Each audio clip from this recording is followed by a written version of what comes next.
My dear students, welcome to my YouTube channel Seema Hindi hub. Seema Hindi hub में एक बार फिर से आप सभी का तहे दिल से हार्दिक स्वागत है। डियर स्टूडेंट्स, क्लास 9th के चैप्टर लहसा की ओर चैप्टर को मैंने बहुत ही खूबसूरती से एनिमेशन के साथ एक्सप्लेन किया है। अगर आप उसकी समरी एनिमेशन के साथ देखते हैं तो आपको बहुत ही इजी तरीके से समझ में आ जाता है, क्योंकि मोस्टली स्टूडेंट्स को ये चैप्टर बहुत ही डिफिकल्ट लगता है और ये चैप्टर बहुत इंपॉर्टेंट होता है। चाहे आपके सेमेस्टर 1 हो, चाहे आपके फाइनल एग्जाम हो, इसमें से क्वेश्चंस और गद्यांश, अनसीन पैसेज और एमसीक्यूज जरूर पूछे जाते हैं। इसकी एक्सप्लेनेशन और इसके क्वेश्चन आंसर करने के बाद आज हम इस चैप्टर के एमसीक्यूज बहुत ही इंटरेस्टिंग तरीके से करने वाले हैं। इससे पहले अगर आपने मेरे चैनल को सब्सक्राइब नहीं किया है तो फौरन सबसे पहले आप मेरे चैनल को सब्सक्राइब कीजिए। सब्सक्राइब करने के बाद उसे लाइक व शेयर भी जरूर कीजिए। अगर आप लोग मुझे सपोर्ट करते हैं तो आपकी सपोर्ट के साथ मैं आपके साथ दुगने जोश के साथ आपके साथ आगे बढ़ने वाली हूँ।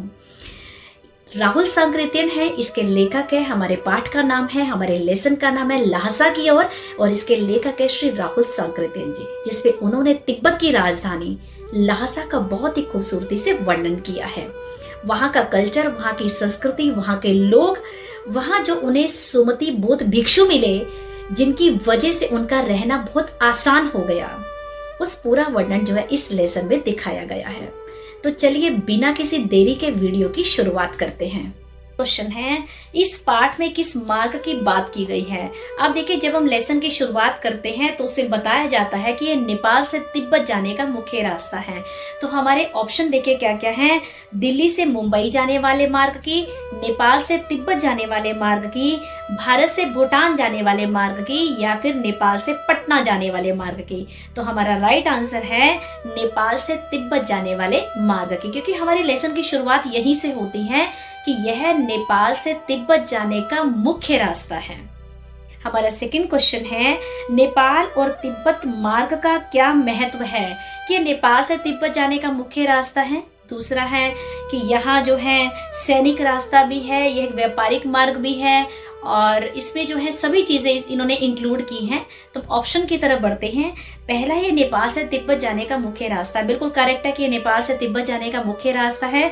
दूसरा हमारा ऑप्शन है एक व्यापारिक मार्ग है।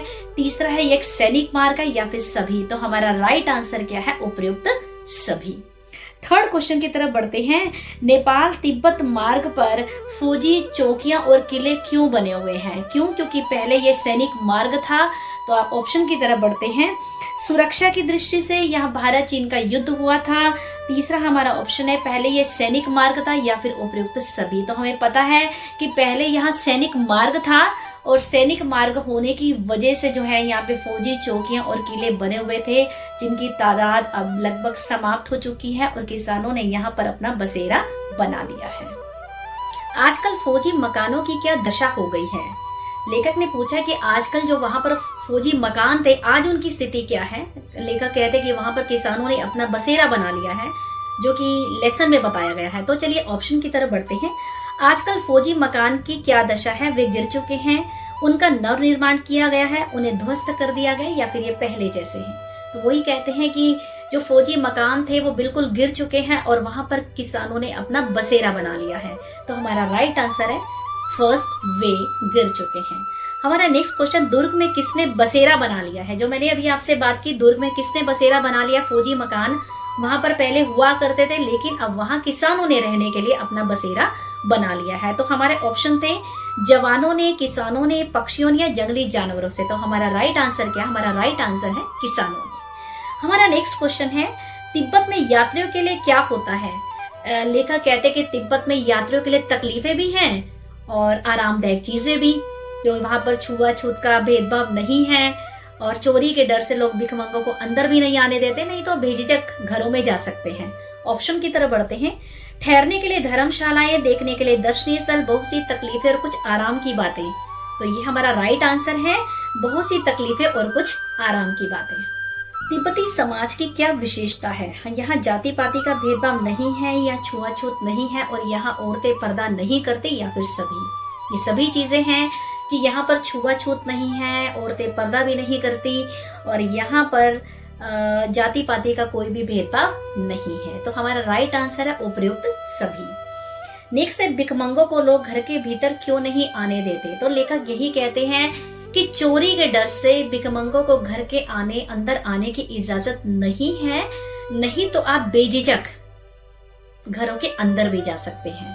तो हमारे ऑप्शन थे चोरी के डर से, भीख देने से बचने के कारण, घृणा के कारण, या फिर सभी। तो हमारा राइट आंसर है चोरी के भय से। घर की बहू या सास अपरिचित अतिथियों के लिए क्या बनाती है? तो वो कहता है घर की बहू या सास अगर कोई अतिथि वहां पर जाता है, अगर कोई मेहमान वहां पर जाता है, तो वो मेहमान नवाजी के लिए उनके लिए चाय बनाती है। चाय में मक्खन या सोडा भी डाल देती है, और अगर आपको कुछ मक्खन और चाहिए तो आप अपनी इच्छा अनुसार वहां जाकर मक्खन अपने आप भी डाल सकते हैं। हमारे ऑप्शन है भोजन बनाती है, चाय बनाती है, बिस्तर लगाती है, या फिर कोई नहीं। तो हमारा राइट आंसर है चाय बनाती है। क्वेश्चन है, तिब्बती औरतें चाय कैसे बनाती हैं? चाय पत्ती और पूरा चाय पत्ती, चीनी और पूरा दूध डालकर, चाय पत्ती और चीनी डालकर, मक्खन और सोडा नमक डालकर। तो हमारा राइट आंसर है मक्खन, सोडा और नमक डालकर वो अतिथि के लिए चाय बनाती है। जब लेखक परित्यक्त किले से चला तो एक आदमी क्या मांगने के लिए आया? तो ऑब्वियस है एक आदमी वहां पर राहदारी मांगने के लिए, यात्रा करने के लिए जो टैक्स होता है उसको बोलते हैं राहदारी। राहदारी मांगने के लिए आया। हमारे ऑप्शन थे कपड़े, चटाई, राहदारी या पुस्तकें। तो हमारा राइट आंसर है राहदारी। हमारा नेक्स्ट क्वेश्चन है, राहदारी का मतलब क्या होता है?